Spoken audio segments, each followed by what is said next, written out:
I stood frozen at the entrance of the grand ballroom, the sound of the string quartet suddenly seeming very far away. My stomach lurched, not from excitement, but from a gut punch of disbelief. There, perfectly centered on a velvet easel, surrounded by white roses and delicate lace, was a large, framed photograph of me. But it wasn't a tribute. Underneath my smiling face, in elegant, gold cursive script, was the caption, **, no entry, protecting the peace. **, my daughter, Clara, on her wedding day, had effectively posted a wanted sign, barring me from her own ceremony. It was a public, humiliating declaration that I was unwelcome at the most important day of her life. My wife, Carol, gasped beside me, clutching my arm so tightly I could feel her nails digging into my skin. Every single guest who walked past saw it. Every smile, every whispered greeting, seemed to falter as their eyes landed on my barred picture. The air in that opulent space instantly thickened with tension and judgment. I had traveled 3,000 miles to be here. I had paid for most of this extravagant event, and yet there I was, hung up like a criminal at the gate.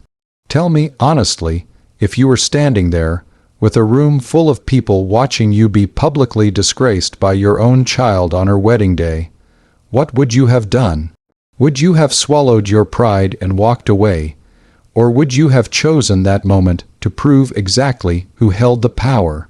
To understand the sheer magnitude of this moment, this cold-blooded act of public humiliation, you need to know the history that led up to it. My name is Robert, and I'm a recently retired business owner. I have 2 children, my daughter, Clara, the bride in question, and my son, Daniel, who is 3 years younger and currently working as a software engineer across the country. My wife, Carol, and I have always considered ourselves loving, if perhaps a little traditional, parents. We provided them with every opportunity, excellent schooling, a comfortable home, and financial support well into their 20s. The problem, I realize now, wasn't about what we gave them, but about what we expected in return, specifically from Clara. Clara was always the sensitive, bright, but intensely opinionated one.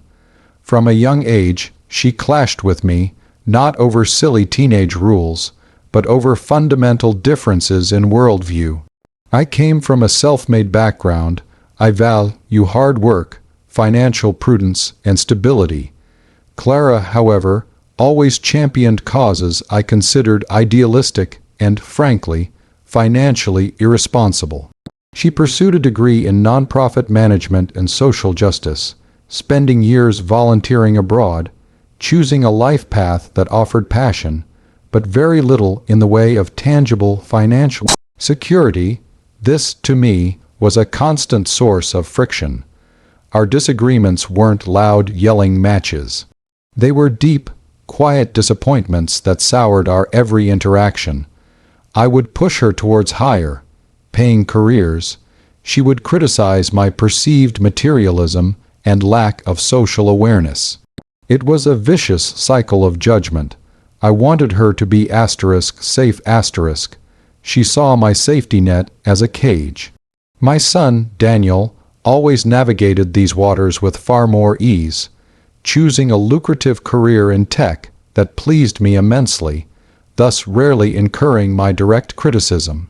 This naturally created a dynamic where Clara felt constantly judged and Daniel felt constantly favored. I was oblivious to how toxic this was becoming until it was too late. The real damage was done about 2 years ago when Clara brought her fiancé, Ethan, home to meet us. Ethan is a wonderful young man, kind, gentle, and utterly devoted to Clara. But he's an art teacher at a local public high school.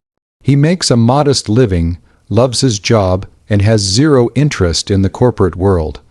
When I met him, my first words weren't a warm welcome, but a question about his long, long-term financial plan. That conversation was a disaster.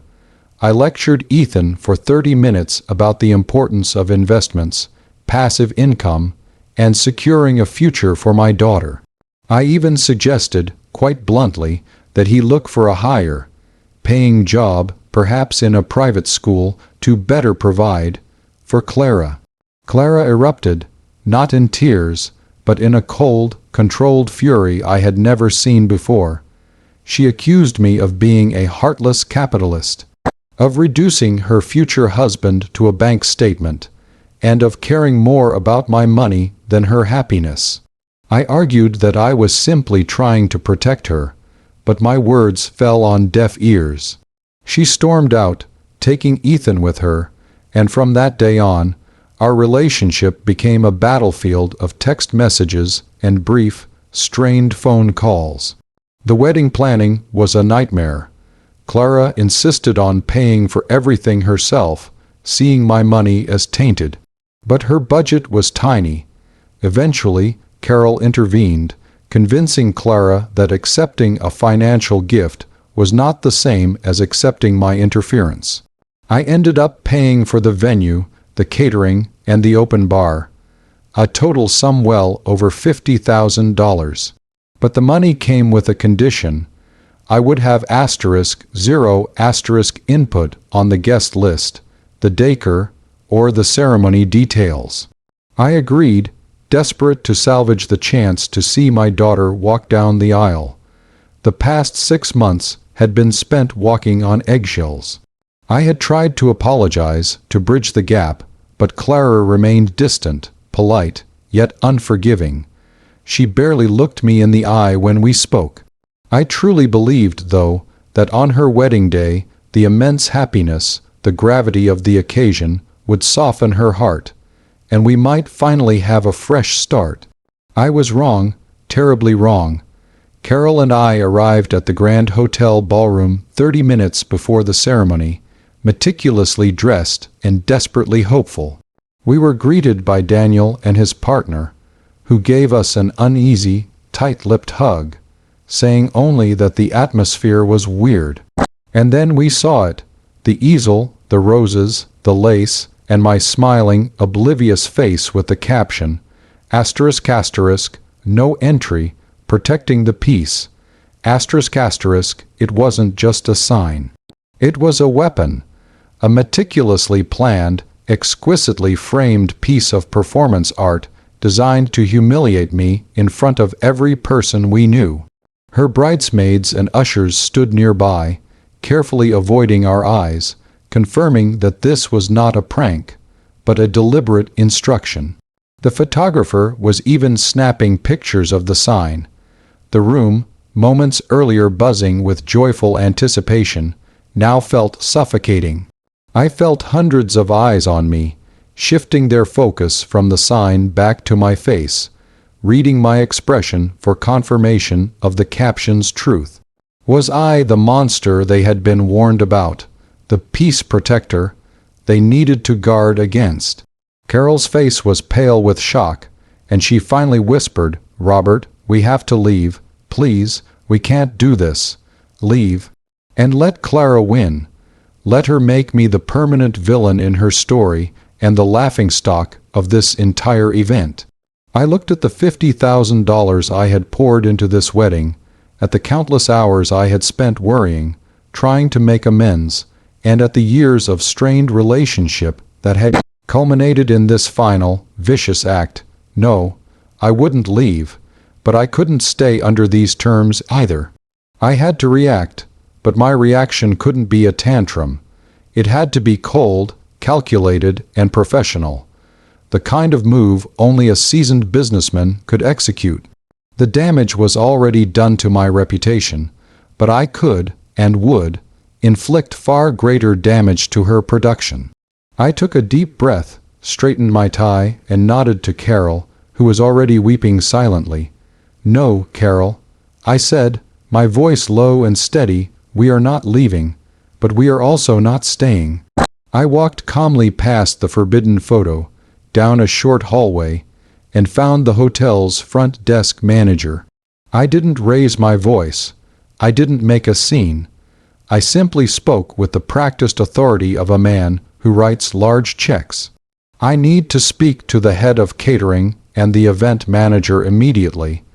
I told the desk clerk, who quickly made the calls, recognizing the urgency and the expensive suit. Within 3 minutes, 2 flustered, well-dressed people stood before me. I am Robert Thorne. I introduced myself. I am the father of the bride, and the financial signatory for the event taking place in the grand ballroom. I then produced the contract and the wire transfer receipts, laying them neatly on the marble counter. I have just been publicly, unequivocally banned from my own daughter's wedding. As I am the sole financier of this event, and as I am now barred from entry, I am exercising the clause in contract regarding unforeseen circumstances and breach of contract due to hostility of Party B. Effective immediately, I am canceling all services. The event manager's face went white. Sir, you can't be serious. The ceremony starts in 20 minutes. I met his frantic gaze with a steady, unyielding stare. I am absolutely serious. Cancel the food service. Cancel the open bar. Instruct the string quartet to cease playing immediately. The venue rental is prepaid and non-refundable, so they can still hold their little ceremony, but the reception, the food, the drinks, the party, it's all over. I want every bottle of wine uncorked, every tray of canapés prepared, and every glass of champagne chilled to perfection, to be packed up and delivered to my car. I am taking my $50,000 worth of catering and open bar with me. They stammered, argued, and pleaded, mentioning contractual obligations and ruinous PR.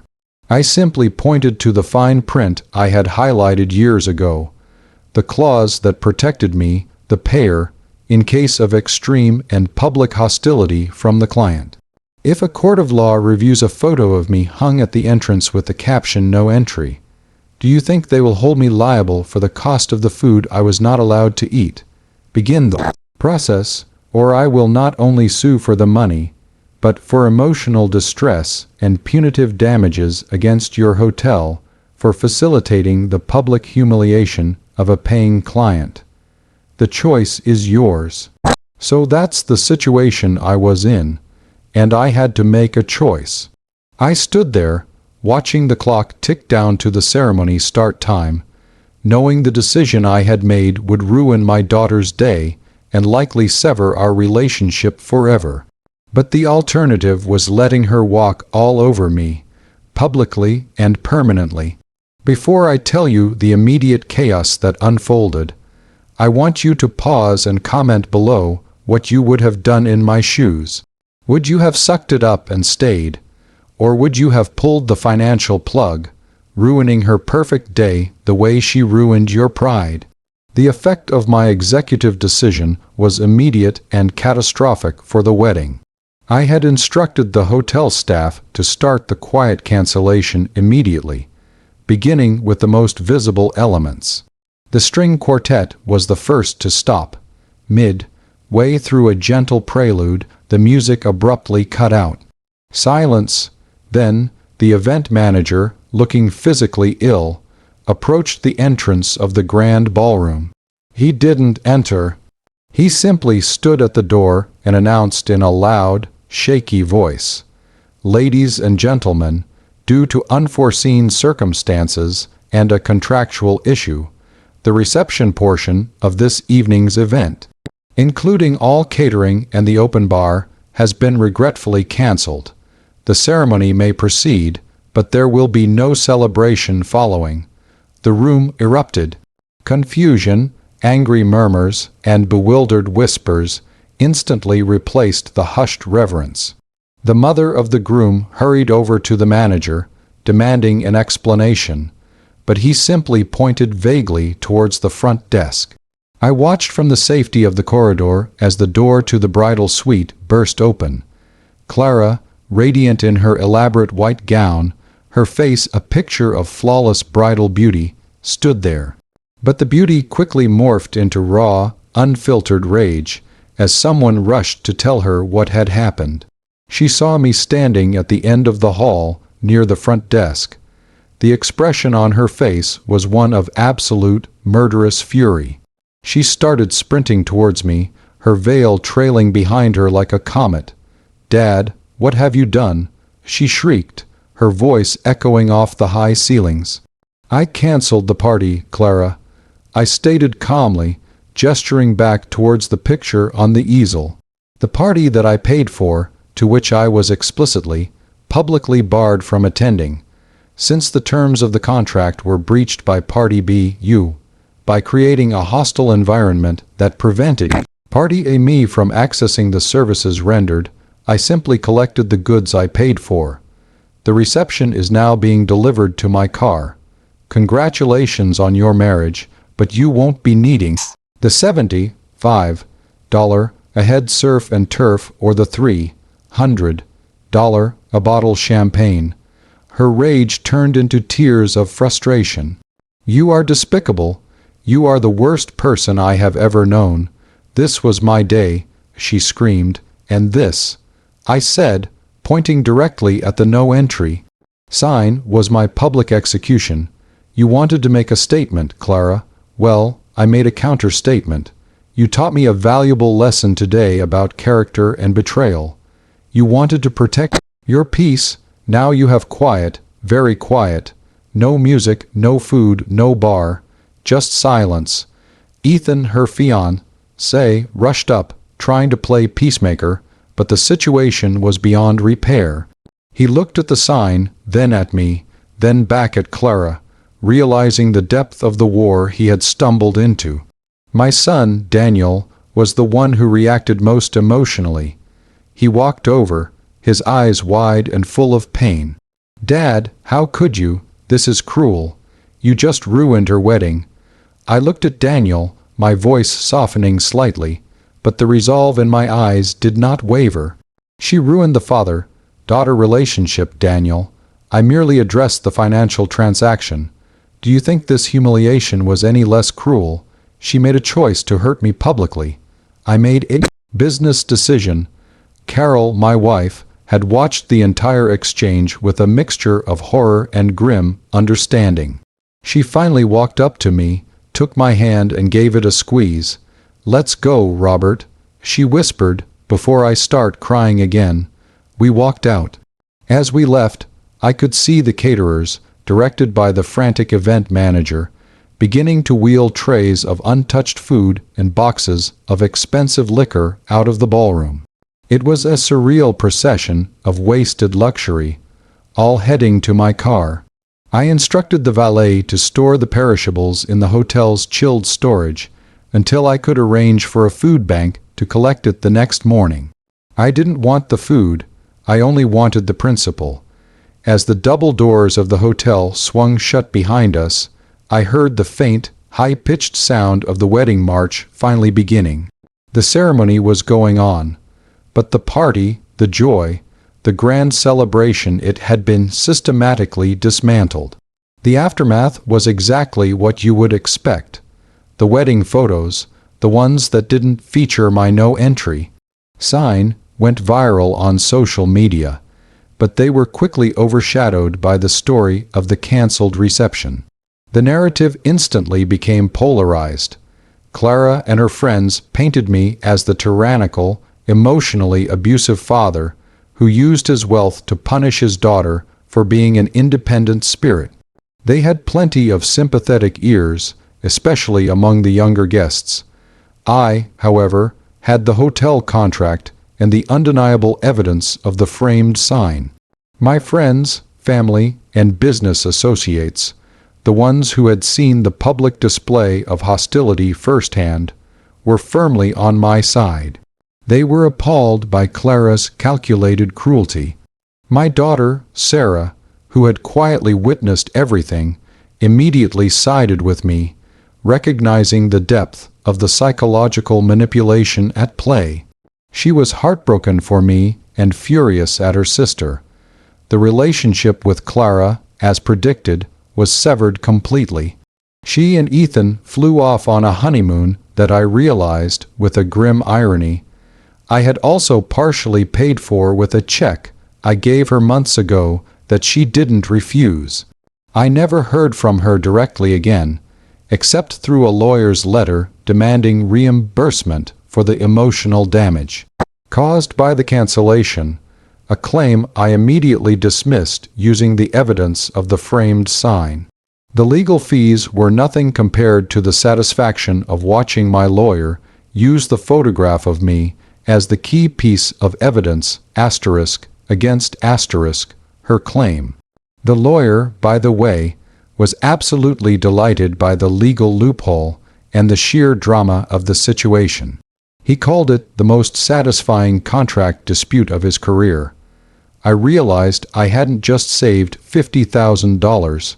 I had finally set a boundary that was impossible to ignore. The money wasn't the point. The point was that Clara had always believed she could manipulate me, hurt me, and then use my guilt and my wallet to fix her problems. By pulling the financial rug out from under her, I forced her to face the consequences of her own malice. It was the hardest, most painful, and yet most necessary decision of my life. I haven't spoken to Michael in over a year now. I still check on her life from a distance through Daniel, who has struggled to maintain neutrality between us. He tells me they had a small, modest celebration weeks later, paid for by Ethan's side of the family. My relationship with Carol, surprisingly, grew stronger. She was heartbroken by the loss of her daughter, but she understood that I had to protect my dignity and that Clara's actions were inexcusable. She saw the pain I was in, and for the first time, she fully acknowledged the years of silent abuse Clara had subjected me to. We ended up taking the money I reclaimed and putting it toward a massive overdue trip to Europe, a trip where I was not banned from any entry point. We used the food and liquor to host a huge, celebratory party for our friends and colleagues who had supported us through the drama. It wasn't spiteful. It was a reclaiming of joy and dignity. It was the best party I have ever thrown. The biggest lesson I learned is that love and loyalty cannot be bought with money, but dignity can be preserved by knowing when to walk away from a toxic transaction. Clara chose to make a public statement about me being the enemy of her peace. I chose to show her the true cost of that decision. It hurt deeply, but I regained my self-respect and the respect of those whose opinions actually matter.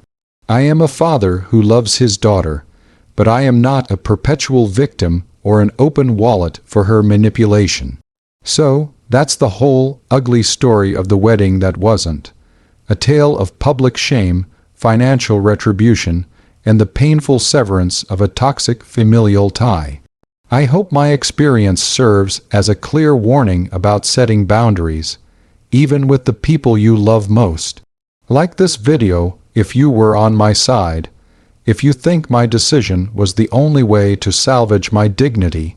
Subscribe for more stories like this, stories about the heartbreaking reality of family drama and betrayal. And please, share your final thoughts on this whole mess in the comments section. Did I go too far? Or did she get exactly what she deserved? I'll see you all in the next story.